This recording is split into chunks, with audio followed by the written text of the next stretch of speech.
This week, the president has been maintaining I won the election. Because he says it was the Most fraudulent election in history. And that's a message being amplified by Trump supporters on Fox News.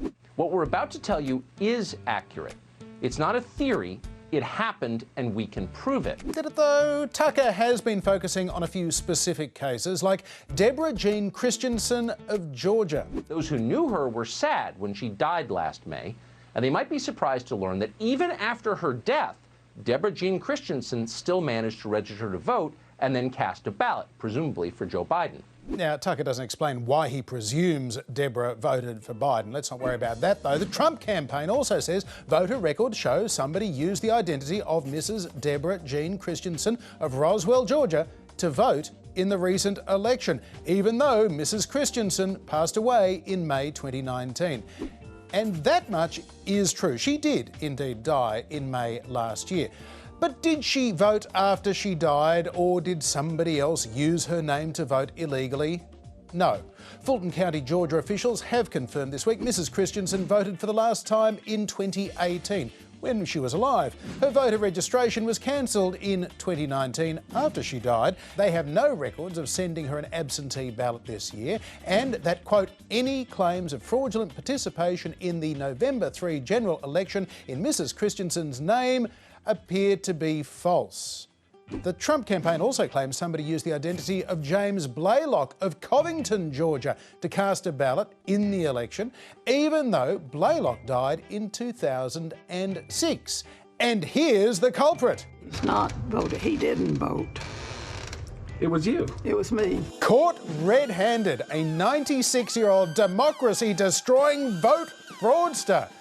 Or was she? Agnes Blaylock voted using her married name, Newton County confirmed. Her voter registration was signed as Mrs. James E. Blaylock Jr., and that's exactly how she signed her name when she voted in the November 3rd general election. The President of the United States was accusing you of voter fraud, essentially. Oh, I know it. And I knew it wasn't fraud.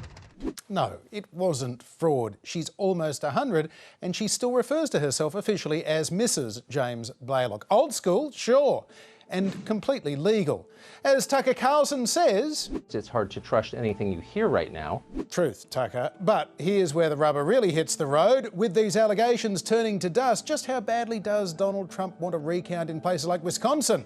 Unofficial results there show Joe Biden leading by in excess of 20,000 votes, well above the 0.25% threshold for a recount that the state of Wisconsin will pay for. So Trump would have to cover the full cost, $7.9 million up front. They have until tomorrow to decide on that, Chaz. I can think of a whole lot of people who would want that recount to occur, John, but I don't think they're going to be getting a lot of joy. Recounts can change the tally. It's true. In fact, just this week, the recount in Georgia found 2,600 uncounted ballots that hadn't been uploaded to the ballot scanning machine, and they were worth about 800 net votes for Trump. But the margins in this election are just too big. Between 2000 and 2015, there were 27 recounts. They had an average swing of 282 votes. The biggest swing? 1,247 votes. But the lead in Georgia is about 14,000. So good luck there. Trump, of course, doesn't see things that way. He's tweeting that the so-called Republican Secretary of State won't let people check the signatures on the ballots for fraud, and without that, the whole recount process is unfair and close to meaningless. But he's wrong. The signature checking process in Georgia is actually extremely thorough. They verify signatures not just on ballots, but on absentee ballot applications as well. They then match those signatures to both a driver's license and a voter registration card, and then they cross-reference the ballot signature to the absentee ballot application signature. And as for checking those signatures now, the signatures aren't actually on the ballots themselves. They're on the envelopes that the ballots came in. And once a ballot is approved, it's separated from the absentee ballot envelope because it's meant to be a secret ballot. So of course you can't go back now and match people's identities to their vote. Now, as conservative writer Henry Olsen noted, if Trump had a problem with any of that, his campaign could have observed the signature matching process before the election, when it occurred. If If he didn't like the procedures, he could have sued. But of course, the reason Trump ignored the Georgia process before was probably because he thought he was going to win.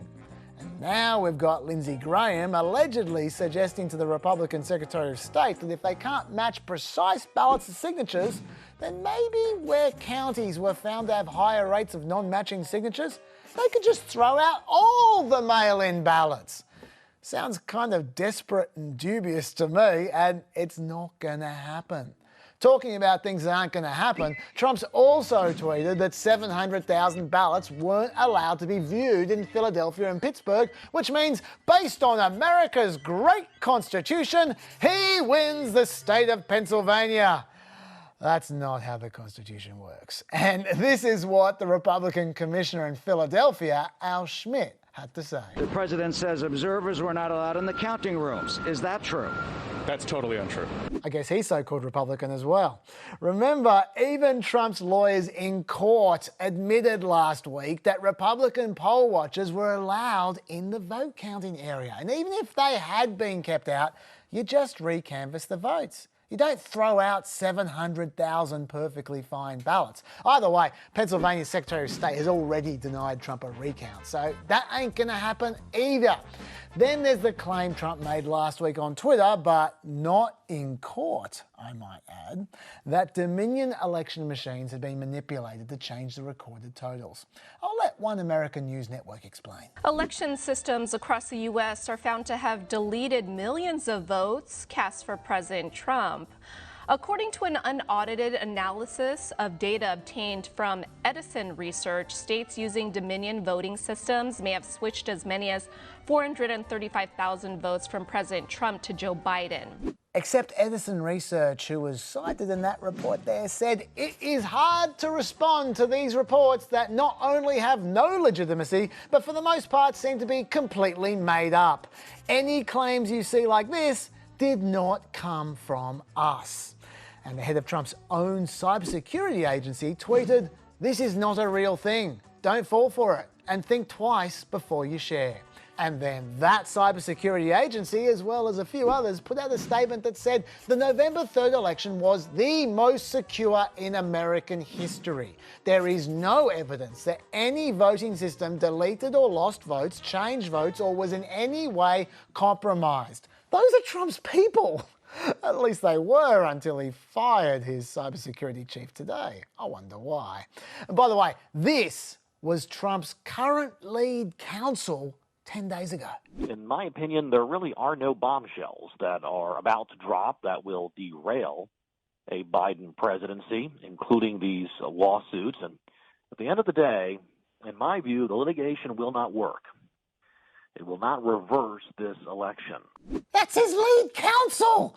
So that doesn't exactly fill you with confidence about Trump's chances. Mind you, none of this means there was no electoral fraud. Only this week, a Texas social worker was charged with 134 counts of fraud after submitting voter registration applications for 67 supported living centre residents without their consent. These being people with intellectual and developmental disabilities. So fraud does happen, John. But tens of thousands of votes is a very big gap to bridge. And at least so far, you wouldn't say Trump's team's kicking a lot of goals. No, indeed not.